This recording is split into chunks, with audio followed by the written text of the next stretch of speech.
The Army Upgrade channel continues to bring you up to date on weapons trends around the world. Today we are looking at a single engine that can be installed on three types of Russian fighters, the Su-27, Su-30 and Su-35. And there will be no need to modify the airframe of these planes to be able to install the new power unit on them. The design of a new single engine will use parts of already produced power plants. The Army Upgrade channel reminds us that the Su-27, Su-30 and Su-35 fighters belong to the same Su-27 family. The later Su-30 and Su-35 are also structurally based on the 27 and have some of the same assemblies and units. The Su-27 and Su-30 are powered by AL-31F twin turbojet engines with afterburner, 2 per aircraft.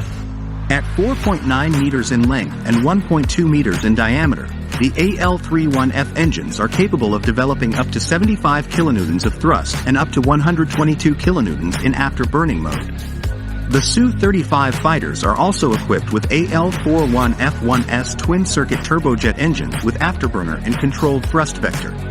This engine is capable of developing up to 86 kilonewtons of thrust and up to 142 kilonewtons in afterburning mode. Earlier, the Russian Engine Corporation also began mass production of the PD-14 aircraft engine for the Mississippi 21 medium-range passenger aircraft. The PD-14 turbofan engine has been under development since 2008 and it is the first new Russian-designed aircraft engine in the past 30 years. The power plant was designed specially for MC-21.